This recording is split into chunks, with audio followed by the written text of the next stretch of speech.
बिस्मिल्लाहिर्रहमानिर्रहीम। अस्सलाम वालेकुम। आप देख रहे हैं डॉल किचन यूट्यूब चैनल। आज मैं आप लोगों के साथ शेयर करूँगी रोटी के सालन की रेसिपी। तो बिना किसी देरी के वीडियो शुरू करते हैं।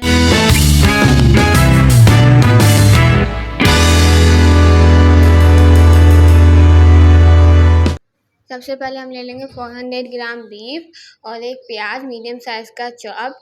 इसी के साथ ले लेंगे एक टमाटर मीडियम साइज़ का चॉप और साथ में ले लूँगी 1.5 table spoon ginger garlic paste और ले लूँगी एक बैगन चॉप्ड और इसको सॉक कर दिया है पानी में। इसके साथ में ले लूँगी सोया, एक बंच ऑफ सोया ले लूँगी, इसको भी चॉप करके सॉक कर दूँगी। और यहाँ पे ले लिया एक आलू, इसको भी चॉप करके सॉक कर दिया है। यहाँ ले लिया है एक बंच ऑफ कोरिएंडर, इसको भी चॉप करके सॉक कर दिया। मैंने सारी वेजिस को सॉक कर दिया है चॉप करके। और यहाँ पे ले लिया 100 ग्राम चना दाल और यहाँ पे ले लिया है मैंने एक बंच ऑफ पालक और इसको मैंने चॉप करके सॉक कर दिया। और यहाँ मैंने ले लिया लेफ्ट ओवर रोटियाँ 5 लिए मैंने यहाँ पे और इसको सॉक करिए ताकि ये सॉफ्ट हो जाए। इसके बाद मैं ले लूँगी एक पैन में ऑयल 1 कप, इसको डाल के मैं ऑयल को थोड़ा सा हीट करूँगी।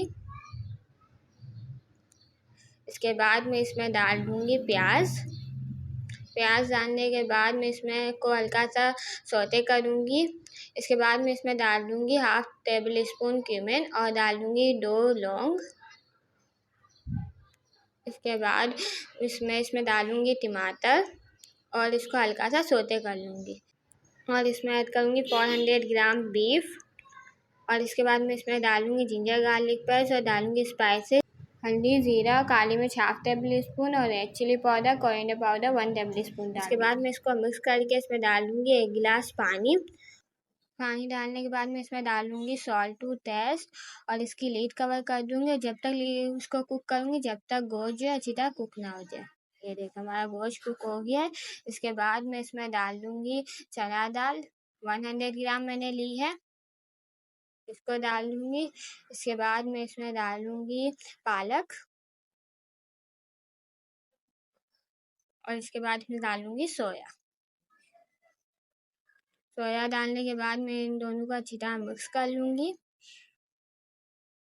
मिक्स करने के बाद इसकी लीड कवर कर दूँगी और दोनों को थोड़ी देर कुक करूँगी। ये देखें। इसके बाद मैं इसमें डालूँगी आलू और डालूँगी चिल्ली फ्लेक्स, मर्ज़ी आपको डालनी है, ऑप्शनल है।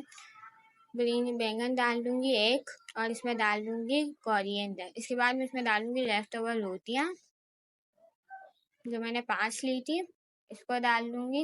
इसके बाद इन सबको मिक्स कर लूँगी, अच्छी तरह मिक्स कर लूँगी। इसके बाद मैं जो है लीड कर करके इसको 10 मिनट के लिए कुक होने दूँगी ताकि रोटियाँ जो वो सॉफ्ट हो जाए।